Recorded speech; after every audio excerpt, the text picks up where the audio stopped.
Angel Solace civil rights complaint affidavits to be delivered to the Department of Justice against the Susanville Police Department for their inadequate investigation and civil rights violations against her and her family from the 2011 incident till now.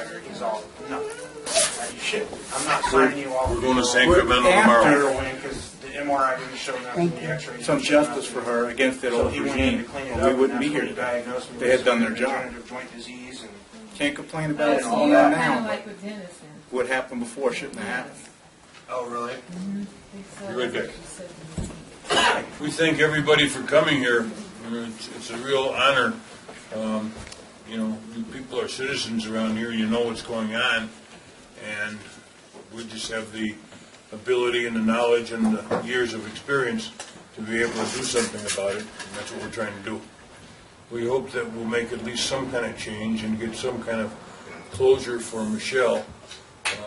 And right now, they did bother to charge at least one person so far with, I guess they were kind of bothered because we were on the way here.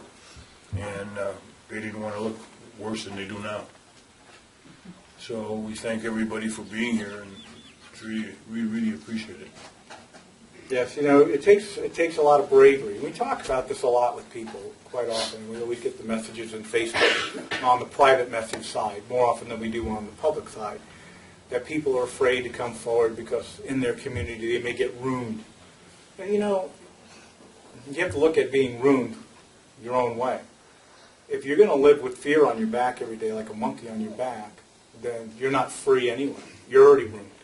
So the fact that you all were brave enough to come out here in public and meet with us and realize we didn't come here to destroy your community. We didn't come here to badmouth anybody. We came here to educate you on what proper police protocol is, and we're going to talk about Angel's case some, just to kind of give you some of the highlights and why police should never treat a citizen that way. And we wouldn't be here today had they done what they had supposed to have been done in Angel's case. You know, we were talking about it just a few minutes ago, so I'm going to just address everybody now, and then we'll move on to whatever questions you might have and whatever you want to do as far as eating. Feel free, obviously, it's all here for you. But you know, as I explained to the gentleman earlier, I spent 25 years in law enforcement, and Ira spent 14, and then we went out on our own we didn't know each other until 3 or 4 years ago. Either as it may, between the two of us, there's 83 years of experience. In my career, I was not only a law enforcement officer, I also taught at the police academy. I was a crime scene investigator for a very long time. I also ran our underwater recovery team, trained it, and was on the SWAT team as well as an investigator. And when I taught in the crime scene academies to the police officers, I taught in the regular police academy to everyone.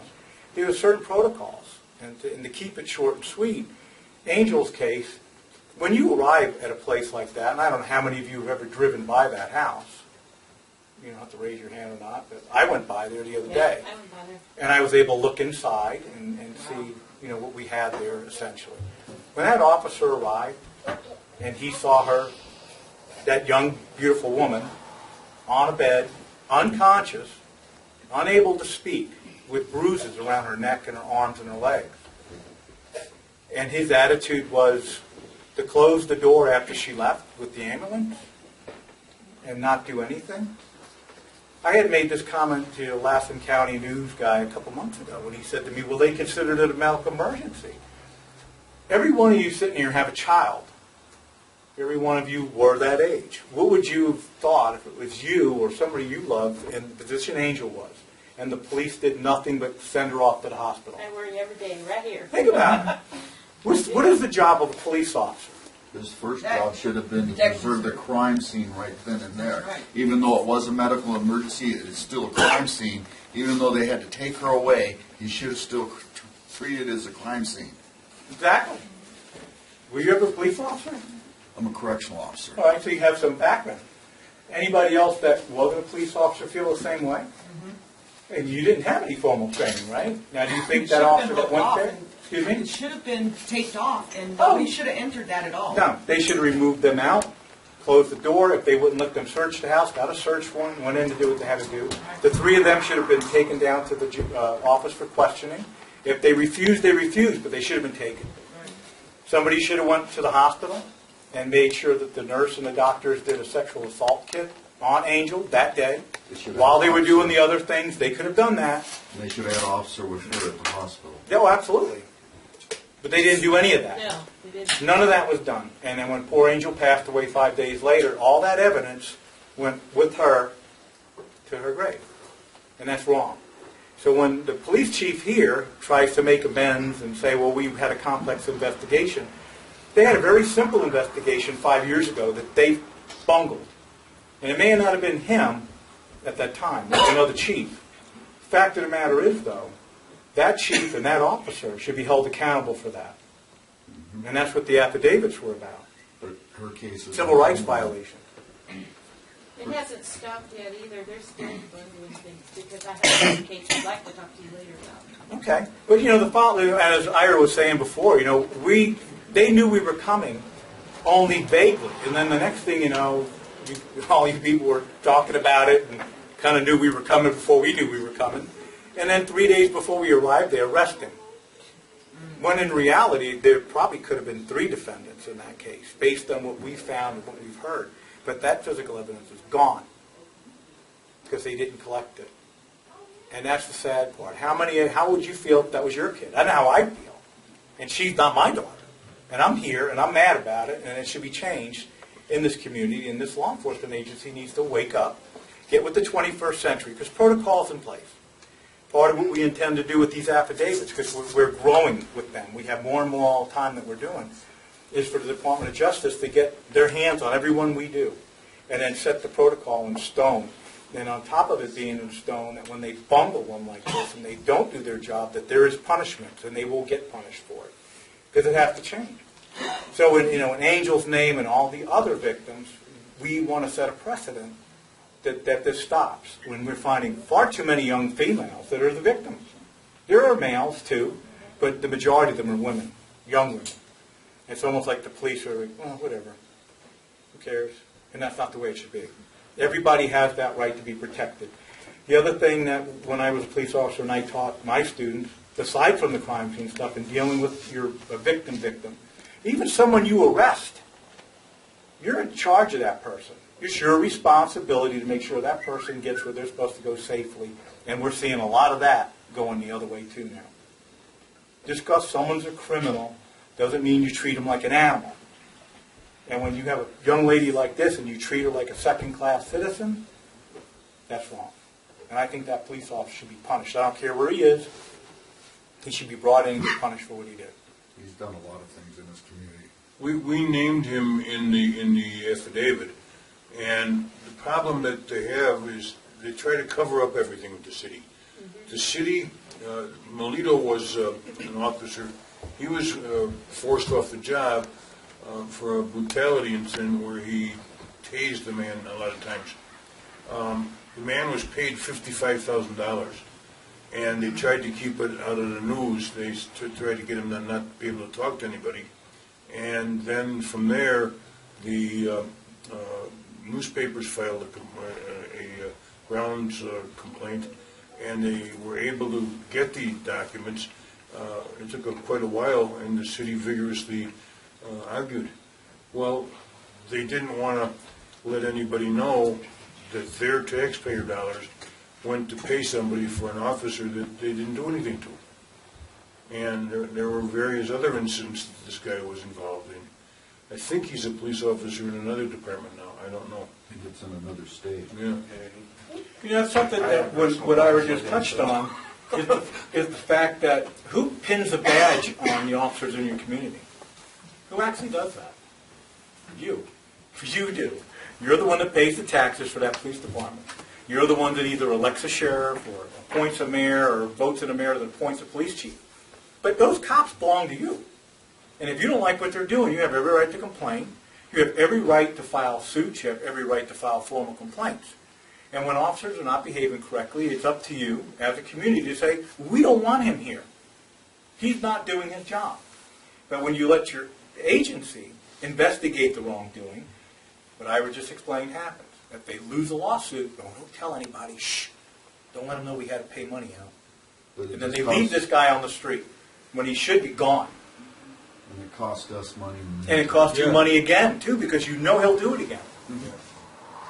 And there are so many good officers out there that won't speak up because they're afraid. You know what they're afraid of? Losing They're their going to job. lose their job, they're going to lose their pension, they're going to lose their... So it's a catch-22. But if they know the community is going to back them up, the good ones are going to get backed up by you, they won't be afraid. And I think that the community needs to tell their officers, if you know things that are going on that don't need to go on in the agency, come to us. We will deal with this.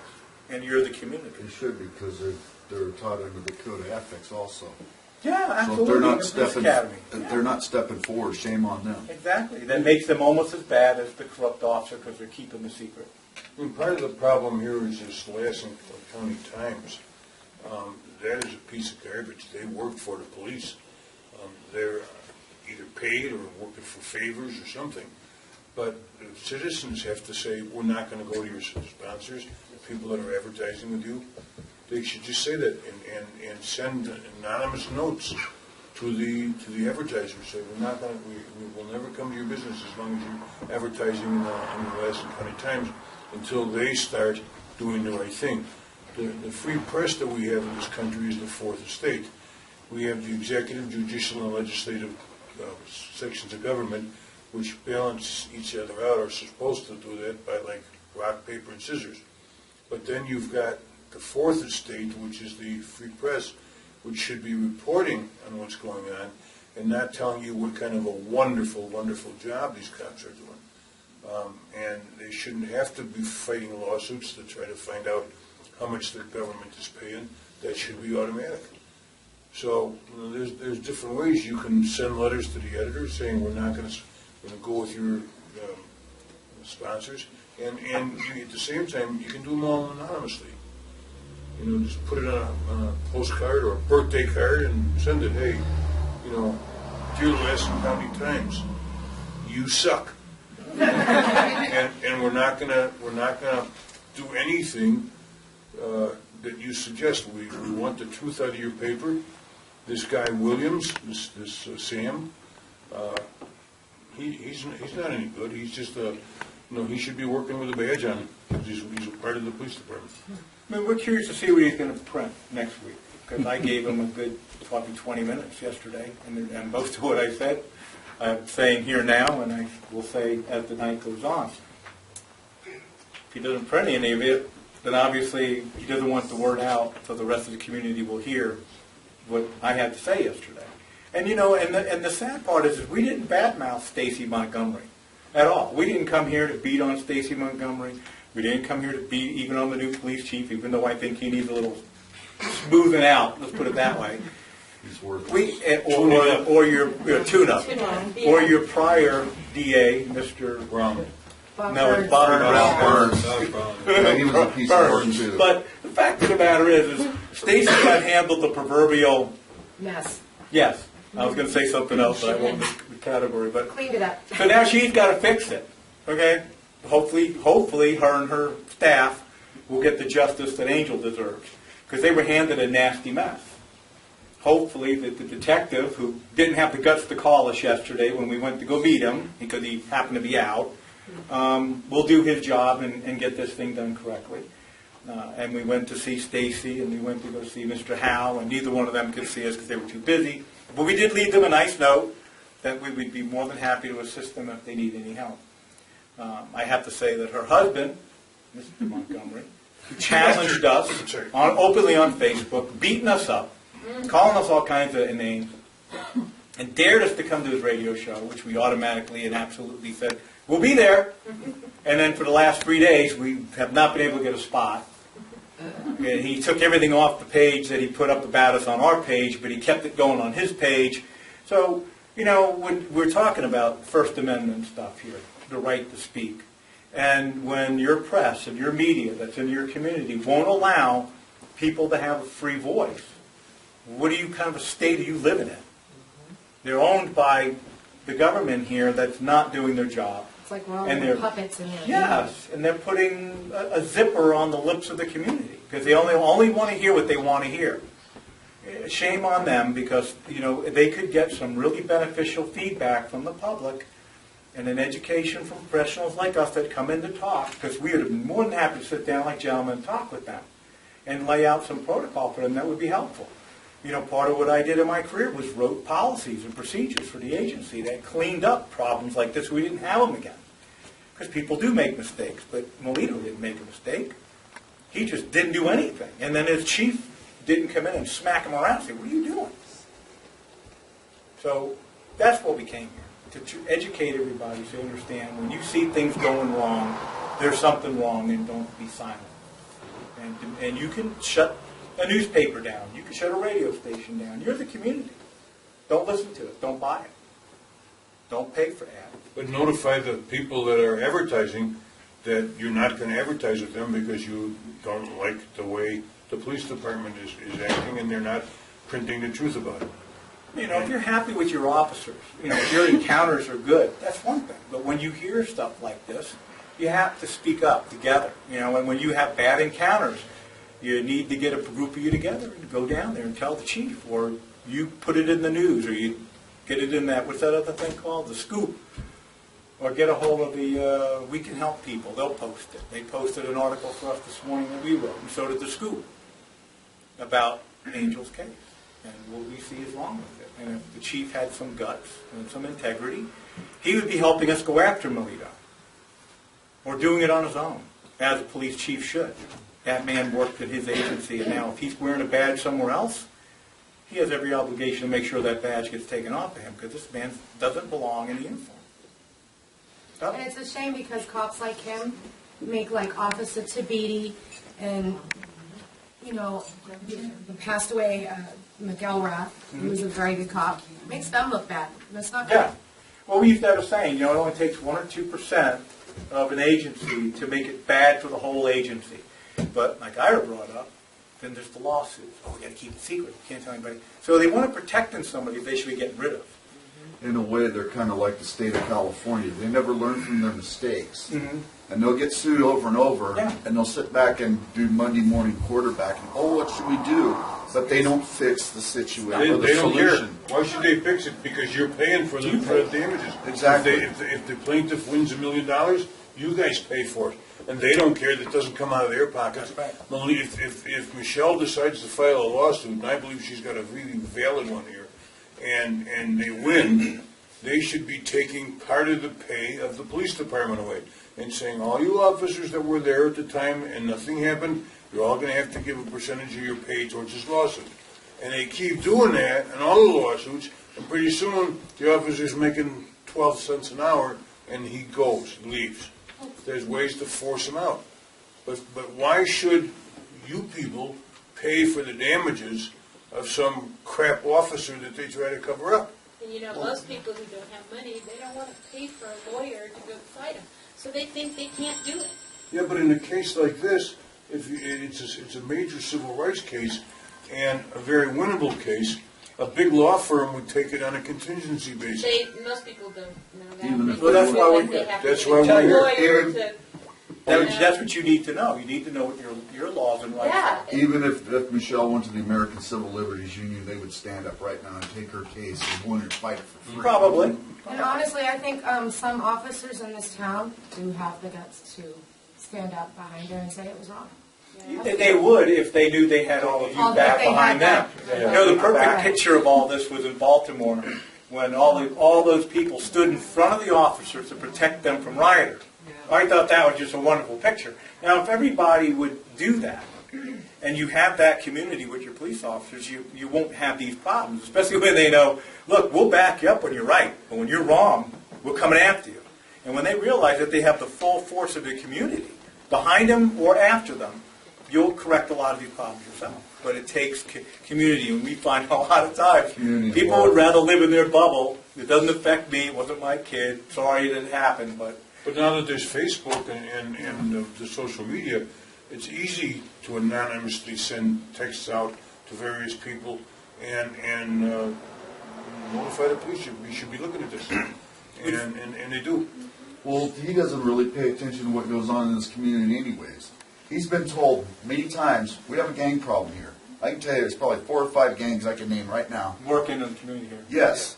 And, oh, we don't have a gang problem, and I'll tell you right now, this town here is run by methamphetamine from these gangs. It's meth ran, and it's sad.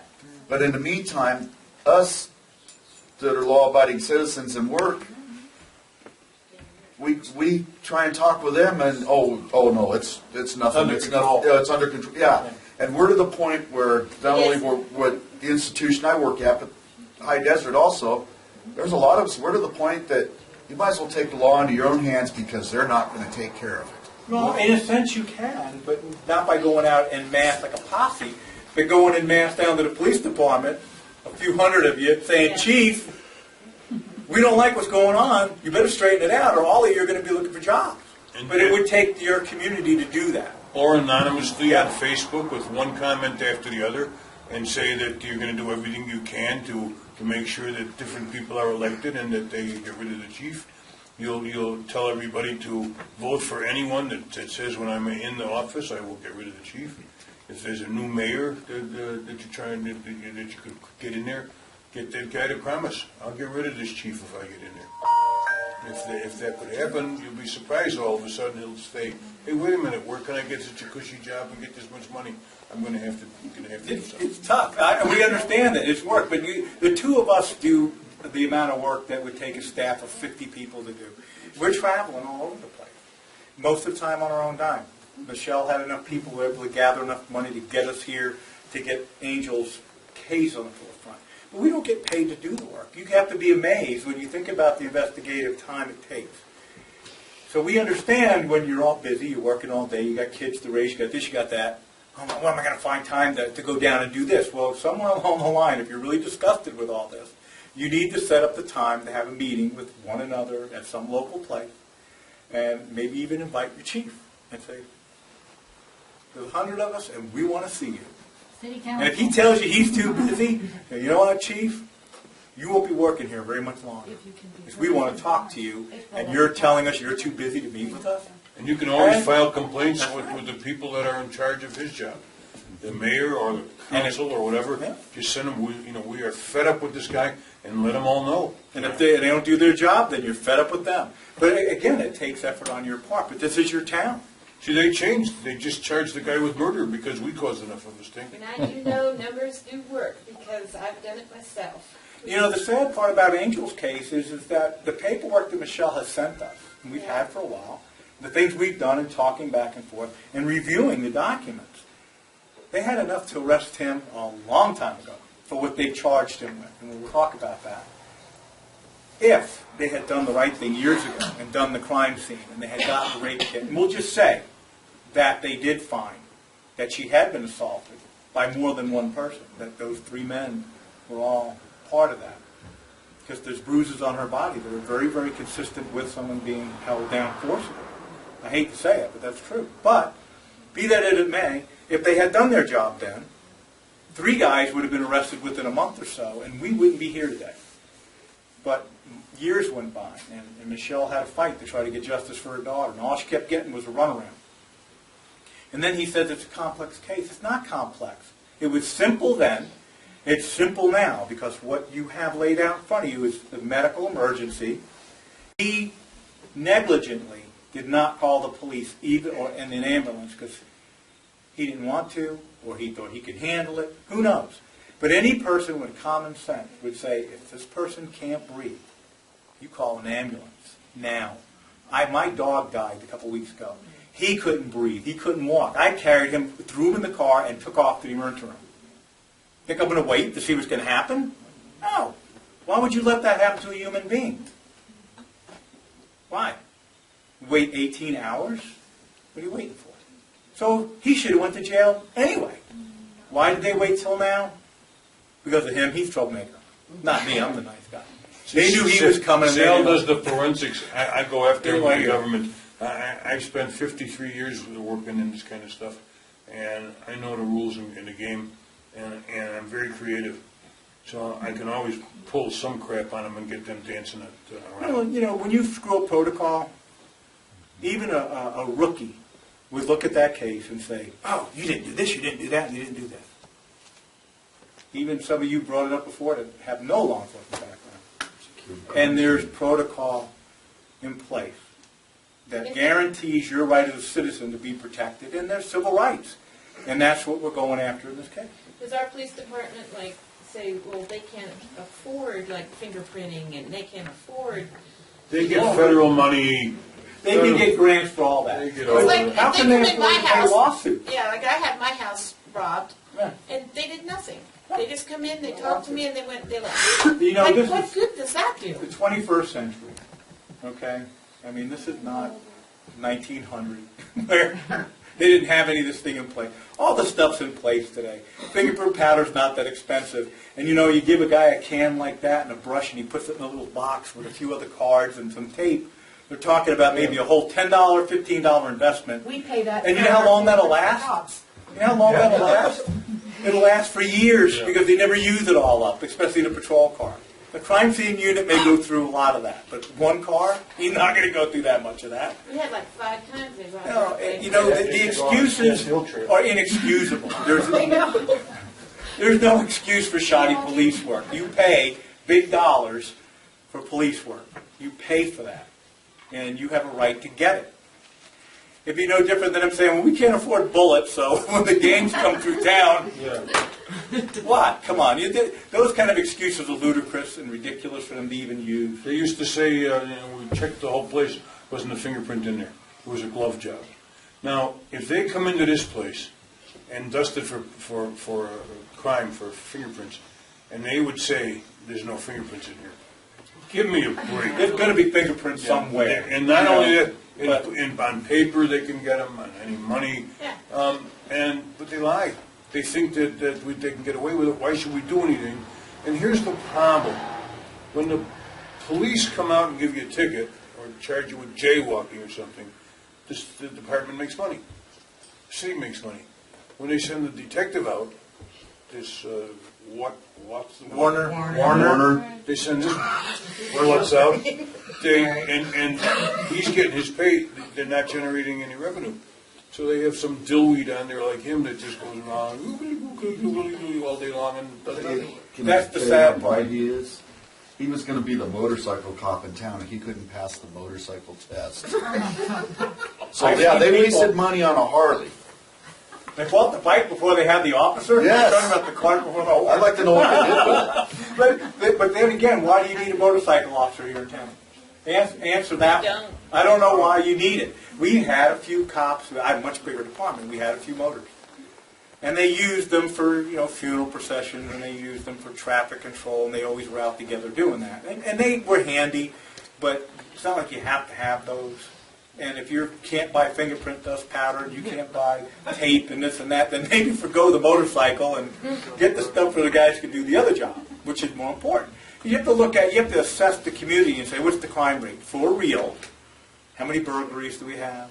How many armed robberies we get? How much drug crime is the problem that's creating the burglaries and robberies? You assess the community's needs. And that's how you run your department, not on your little dream, always wanted to have a motorcycle cop, always wanted to have a shiny this or a shiny... Come on, because that's all image. That's not getting the job done. When I first went to work, and I know what Ira did too, because he's been out on it longer when he started than when I did, well, our police cars had one little light on top. And we used to call them the gumball machine. Some of them turned, and some of them blinked. But that was it, one little light, and one star on the door. Now you see these cars, they have no lights on top, everything's built in, and they go down the street, man, they look like fireworks going down the road. I mean, it's great because everybody sees them. So you look at the progression of law enforcement, but even though when I think back, when all we had was the gumball machine and one gun and a nightstick, and we went out and enforced the law, we wrote the tickets, we processed crime scenes with our fingerprint powder, we made arrests, we handled the community problems, our sheriff was like, well, somebody locked their car door, with the keys in it, go unlock it, because he believed in community service, and that's the way we ran our agency. As time went on, we had to eliminate that because too many guys were breaking windows and doors and trying to get in the car. So he's like, we're not doing that anymore. But I can understand that because it was causing more damage than it was doing any good. But now if a baby or a dog or something was in the car, we'd get in the car. If it meant breaking the window, we were going to get in the car. I don't know what kind of community you have only being here 3 days. I've seen a few officers. They seem to wave. We talked to a hired patrolman today, a polite young man, for a few minutes, and then. But this thing about Angel is really telling. When a human life is so meaningless, then everything else that you guys are talking about, I could see it getting thrown under the rug. Why bother fingerprint? See, the whole thing is too, if they decide and classify it as, say they're in your house and it's a burglary, they can classify it as a theft. It's not a reportable crime. So the crime statistic is lower. So on all the times that they were in your house, if they just classified it as a theft and didn't work it as a burglary, you got quite a low crime rate here. Same thing by not classifying We have a big Angel's crime case rate here. As a murder. Yeah, but if you look, Yeah, you look, you're going to find it's it's a not. homicide. Yeah.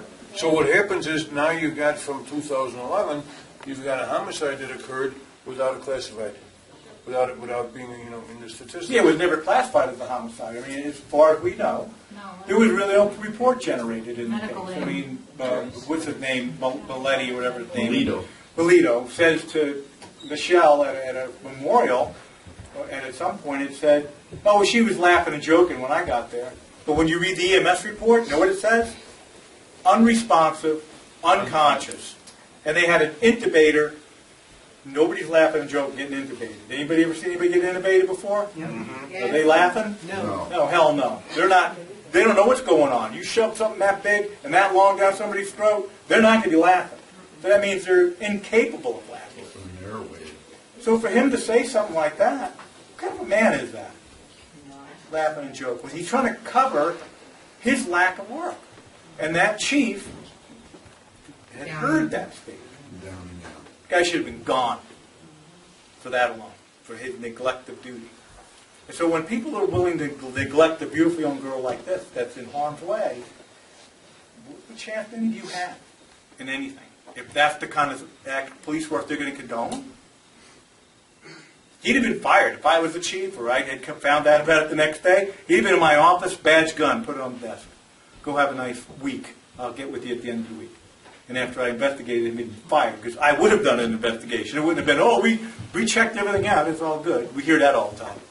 True, full, thorough. What is the other word they like to use?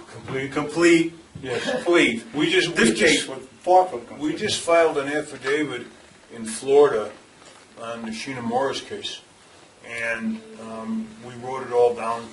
The affidavit was not only did the police department do a lousy job, but then the Florida Department of Law Enforcement, the same agency that sets the protocols and procedures, then decided that the agency did a wonderful job. They didn't lie. They just glossed over it, never even mentioned it in there. And the state attorney came out and joined them and said, absolutely, we did a thorough and complete and painstaking investigation. Those are words they put in there. And but they didn't put the causes and the things that the actual officers that did originally didn't do, that they lied, they falsified reports. And if you look at the reports, you could plainly see them. So we turned around and we filed this complaint with the FBI, and we made some really good press on there with the Department of Justice. And then lo and behold, I get a call, and we both do, from the supervisor of the FBI in Sarasota, Florida, commending us on this affidavit. He said, never seen anything like it. It's really a piece of work. I'm forwarding it up the chain. So maybe something will happen on that. And it seems to me too easy. So I'm thinking maybe the FBI and the Florida Department of Law Enforcement aren't getting along that well, and the FBI would like to do something to them just to take control of it. That's how they work. But the sad part about it is that people are starting to recognize what we're doing. When we came to town, you have to believe that they were running checks on us all over the place because our sites go up. I ran for lieutenant governor in Wisconsin in 2012, and I didn't put a dime into the election. And I'm pretty well known there. I got 165,000 plus votes and almost made the cut. Right on. So people know me, and they know that so they have to be looking at that stuff.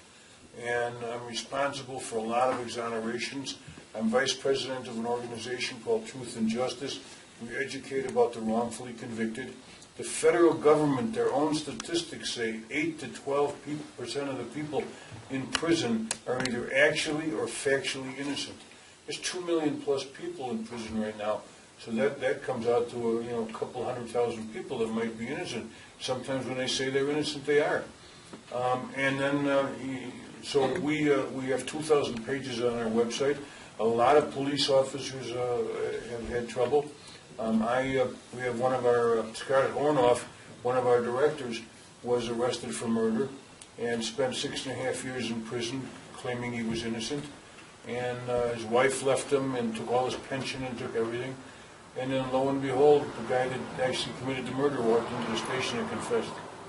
So he was released, lost his job, and he went to Iraq 3 or 4 times as a contractor out there trying to make enough money because he didn't have anything. And then he got behind in child support, and the state of Connecticut tried to put him in prison for not paying child support. So I don't have any money. I'm a convicted murderer, and you haven't taken it off my record. Yeah, I mean, they punished him wrongfully, and then they continue to punish him. We get those kind of calls, too, from people. Sounds like California. Well, it goes on everywhere. It's like the usual suspects, he must have did it. There's so many cases like that, and it's sad. And the focus, obviously, here is Angel, and the focus here is domestic violence towards women. We do get cases of men that are victims of the same thing, but more women fall prey to it than men. And we're seeing more police officers ignoring the signs. We were talking about Sheena. Sheena's case, she was young, Angel's age. She was at a resort in Florida with her fiance at the time, who was 40-something. He was almost twice her age. Very, very attractive young lady like Angel. And he was kind of flashy kind of guy and bought her nice things and all that. So they go to this thing for New Year's. They get into a fight sometime after New Year's Eve. It's loud enough to where the neighboring hotel room calls 911. Before the cops get there, though, he's smart enough to get out of Dodge. He's like, I'm out of here. Well, he's walking down the steps, going out to the parking lot. As the cops pass him, they don't know who he is, so they let him go. But again, 2 a.m., my guys, and I know I would have, what are you doing? Come here, I want to talk to you. Who are you? Where are you coming from? 2 a.m., I'm coming here for a domestic call. You're coming down the steps to the building I'm going to? Come on. Ask for some. So he let him drive away. They get up to talk to her. She's scratched around her neck. Her fingers are scratched up. They see the bruises and the scratches. They noted in their report, which I believe they wrote much, much later. They claim that, all she wanted to do was talk to us. And She called because they claimed that she called because she wanted to talk. But she didn't. She never called. It was a lie. It was the neighbor called. So anyway, they leave. They don't do anything. They leave. They don't call and say, hey, he left here driving this car. The lady said that he was intoxicated when he left, which they also put in their report. They didn't bother. So they don't do anything for her. They do nothing for the public. So now this drunk's driving around, leaving town. After they left, 30 minutes later, she does call 911. But she tells the dispatcher, I want to talk to Hillsborough County, which is the county she lives in. I want them to go by my house. So they get on the phone. She talks to the dispatcher, tells him everything that happened. He made me bleed. It's about 2 minutes. It made me bleed. He hurt me. He took my keys. He took my purse and all my money. I have no way to get back home. I want somebody to check on my property. I filled out the police report. She goes, I talked to the police, and I filled out a police report. She said that twice. But when we got records, there was no records of her filling out anything. So what happened to her witness statement? Because whenever we did domestic violence calls, and we took a report, we got their statement. If the other person wasn't around, a written statement they wrote themselves. Because if later that night we arrest the guy, we got their statement. So what happened to her statement? She said she filled out a police report twice. Where did it go? So they find her dead at 2 in the afternoon, almost 12 hours after their call. Another couple of officers come hanging in the shower. She's almost sitting on the floor. She's not standing. She's sitting on the floor, but about that far off the floor. Legs out in front of her. They get there. They all know why they're there, because the hotel wanted her evicted because of the domestic the night before. Same department. But they know their 2 guys were there, didn't do anything, and now she's dead. What do you think that means to that agency? If they made that a murder, what happens to that agency? Let me give you a little hint. You're talking about a multi-million-dollar lawsuit for wrongful death of that young lady because of their negligence. Because there's laws in the state of Florida. that if there's evidence of domestic violence, somebody's going to jail. And the officer won't be held accountable if they drop it later or whatever. No, hey, that's the law. I'm allowed to do this. So you're coming with me. They didn't do anything. Get into the crime scene. Remember the purse she told those people about? That she said he took my purse, my money, and my keys? All of a sudden, the purse is back in the hotel. It was in the hotel room. It's in the pictures of the crime scene. See? But no one knew that she made the second 911 call. So all these officers are going there conspiring to create this illusion that this is a suicide. They had no idea that the phone call was made. That was found by her mother when she got her cell phone back. And she saw the bill. And 911, who'd she call? They backtracked it and found out, and they got her tape. We have that. That's part of the affidavit that went to Washington. The thing that intrigued me a lot about the case was two things. The cop said in their report that when they got there, she was all chatty and this and that. She was going to drink. She was just going to pour a beer before they got there. Well, two things you need to know. Sheena Morris never drank beer. She hated beer. All her friends said that. And in all the crime scene pictures, there's not one beer can, not one beer bottle, not one glass of beer, anywhere in there. And on the TV screen, there's a football game playing. She hated football. She wasn't watching football at 2 in the morning after she got into a fight with her boyfriend. But who do you think was watching football? Cops. The crime scene guy and the detective. It was a Rose Bowl game. Oh, yeah. It's New Year's Day. See, and the problem is that they said that her drink of choice was Red Bull and vodka, and in all the pictures there's Red Bull and vodka. Kettle One and Red Bull. Yeah. In all the pictures. So these officers, fabricated everything. Then, in an effort to cover this up, the Florida Department of Law Enforcement starts to play this game, and they get all kinds of experts now. Before you go to that, let's do this crime scene. She's in a shower stall. Okay, and it's tile. Tile floor in the bathroom, tile floor in the shower, tile walls. How would she have gotten that shower? She'd have to walk, right? She can't levitate in there. On her feet was sand, because they were on a beachfront place, and she had a lot of sand on the bottom of her feet. There was no sand on the floor of the shower. Little piece here and there, but not a lot of sand. The other thing that they didn't do, remember we talked about fingerprint powder before? Now there was a crime scene unit there, fully equipped. They didn't bother dusting that floor for footprints. Because that was something we did every time we had a hanging. How did they get there? They had to walk there. There's got to be feet. There's got to be something here. We always looked for that. They didn't bother. But they went as far as saying we processed the shower stall for fingerprints. We only found one or two. They didn't match the suspect, the ex-boyfriend or young lady. But, they said, we noticed on the walls there was no swipe marks or any marks showing somebody tried to support her. So that meant the shower stall, this is the shower head where she was hanging from. There's a wall here and another wall here. Every time I've seen a videotape of someone hanging, which we've had quite a few actual hangings, people's arms, they go up like this because they want to, even though they're in the midst of passing out and dying, they try to get themselves down. But they lose oxygen so fast that their arms kind of do this slow bird-like motion before they fall. Well, both of her hands would have been doing this on the wall if she had hung herself, because she would have been alive when she did it. Her foot, this right leg, her pants leg was under her foot that far. This one was in the right place. There's a picture of her on the autopsy table where she's got a waistband mark that goes from this hip up high, where it's supposed to be, all the way down to here. The waistband mark.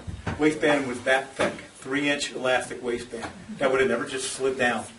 And then she was dragged in the shower. And it means when they dragged her in the shower, she was unconscious or dead already, and then they put the dog leash around her and set it up to look like a hanging. But since they didn't do anything, how can they say it was a suicide? Which they tried to do. And then I'll let Ira take it from there because it's sickened me. Here's something else, too, because you'd think 2 o'clock in the afternoon, the maids would have come through. They couldn't get in. They heard the dogs barking, and they had to call the police because she had 2 little dogs in there. But the problem that happens in there is that information about the dusting the floor for fingerprints and for footprints is in the Florida Department of Law Enforcement protocol. That's the instructions that they tell all the officers and crime scene technicians to do. But now they put on blah, blah, blah, 100-page report. Now, as to they did this, but never criticizing him and never saying They never that. criticized the But lack they of criticized crime. all the Never. witnesses. Now, they went on television on the Dr. Phil show, and I can't stand him. I got a client of mine got the royal screw job from him. But the problem is they had given the boyfriend a polygraph examination. Not Dr. Phil, but A a world-renowned polygraph. polygraphist did it. Dr. Phil paid for it. That's all. So what happened is the Florida Department of Law Enforcement gets some woman that does some polygraph testing For them. for a couple of years for them, and she wrote this flowery report saying that the examiner from the Dr. Phil show asked the wrong questions and didn't do it right, etc., trying to berate him. Because The guy he failed said- the first one. Yeah, he failed failed it miserably. Now the guy that did that is Jack Tramarco, who was the FBI's major case polygrapher for 25 or 30 years, who did the Oklahoma City bombing, who did the Unabomber case, and they used her report saying that he had no credibility. And not only did he work for the FBI, but he had done investigations for the Florida Department of Law Enforcement also. In the past. And then we have various crime scene technicians that come out there and say, here's what they missed and here's what they didn't. And then they put these phony baloney experts together that said what a wonderful job they did. That had no credibility, they had no experience, and they were lying. They fabricated this whole master plan, and then the state attorney regurgitated the same thing and said the same thing. I've been the chief homicide prosecutor for 20 years, and I can tell this and I can tell that, but not once did they say about dusting the floor, not once did they go into any of that. And they were covering it up. So we wrote it up to the FBI saying, they're the guys that put together the protocol. They're the ones that tell officers to do it. And they pretend they don't know. They didn't notice it. They ignored that. Yeah. The fact of the matter is you had, on Sheena Morris's family side, they hired experts that had 30-plus years in forensics.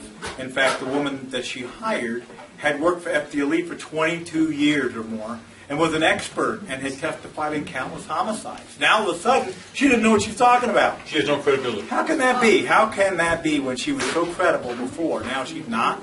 And then they bring in couple of guys that walk up to the shower head and they pull on like this a little. They go, "You would have supported her weight." And I went, "Wow, that's a novel idea. You got a picture of her hanging from it. Of course it supported her weight." So what did that prove? They hung on the shower. Come on. They did everything they could, which we were talking about outside, to assassinate the character of the victim. They beat Sheena up. They beat Angel up. They put all kinds of things out there that she was troubled and drug addict and all. I don't care. She's a human being. They beat Sheena up the same way. She had this problem. She was depressed. Blah, blah, blah, blah, blah, blah, blah. How about going after her damn murderer? You'd rather the murderer walk the street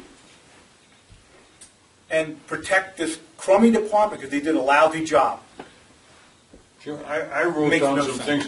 When they tried to criticize these major experts and say they had no credibility, they were this, I said, hey, listen, if that's the case, they should be reviewing every case these people testified to see that they haven't convicted somebody wrongly. And they said, but they don't do that. Right. They just play this game that, they have no credibility and the woman basically was no good and she deserved to die.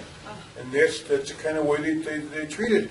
So the FBI took a look at this and they said, hey, wait a minute, there may damn well be something here. Well, that's the thing that we wanted to make sure everybody understood here.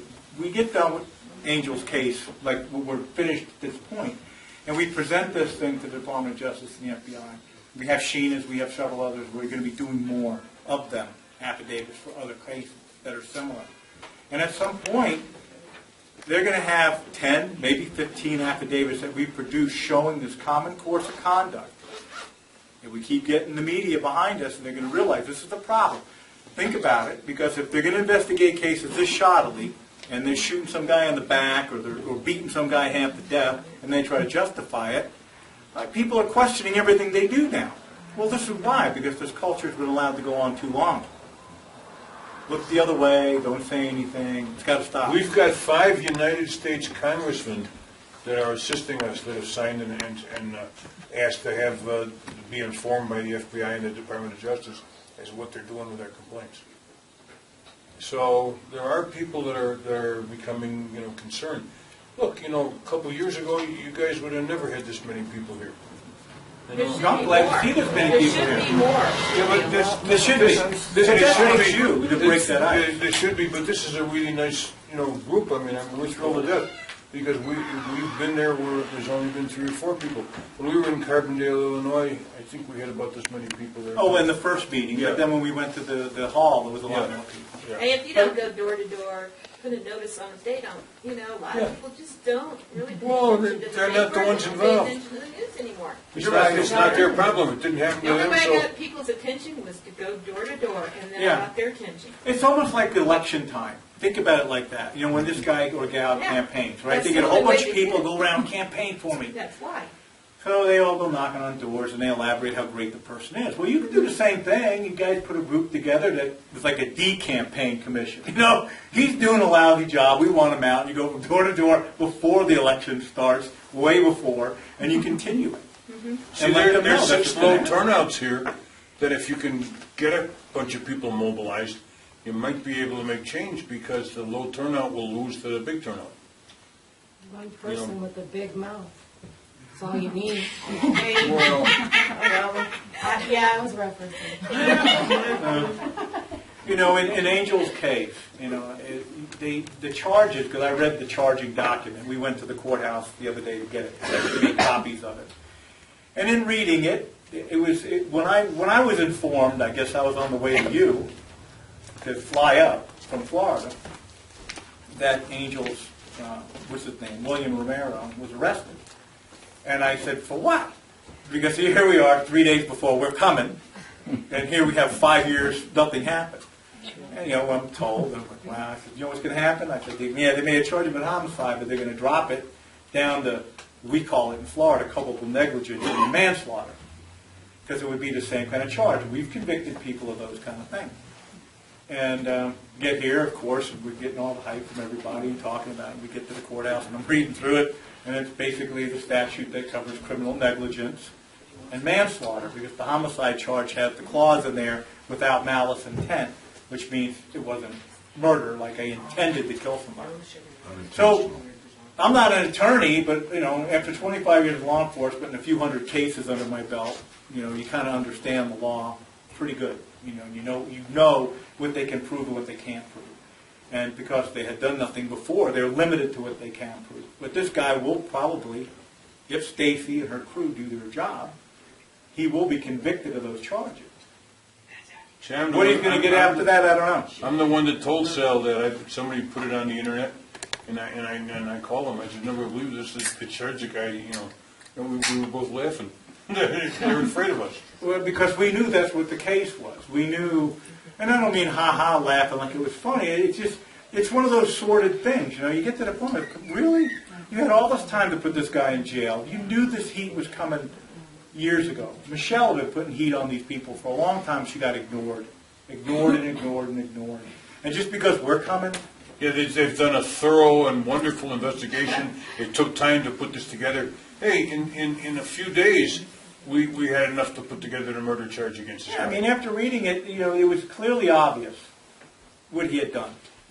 Of course, we don't know the extent of the other parts of what he had done because nothing was properly done as far as the crime scene investigation. We can't even talk about that, really, other than the second-guessing what happened in there. But based on my experience, the bruises were enough to tell me that someone was holding her down. It is what it is. You can't change that evidence. It's there. Where the bruises and the hand marks are very consistent with the sexual assault, plain and simple. I've seen plenty of those. And then, of course, you see them on the other side, too, where there's nothing and nothing happened, but that's a whole other story. In this case, she couldn't speak for herself. So they were obligated as police officers to speak for her and find out what happened. If it turned out that it was a drug overdose with no other heinous play, then the charge of negligence and manslaughter is still appropriate because he should have called an ambulance the night before. not the next day. If he had called that ambulance when the first time he tried to wake her up and she wouldn't wake up, they could have saved her. Anybody have any questions for us? You guys just want to party now, right? Well, why don't we, Who brought why don't you the guys alcohol? get up and get a Yeah, snack stretch or a get little something? bit. Yeah. Take a stretch. We can and then- keep you here all day. And then, as we're here, we'll just ask us any questions you want. My hat size is 7.5. Oh, wait, are you going to do a couple jokes for him? Just wanted to ask you,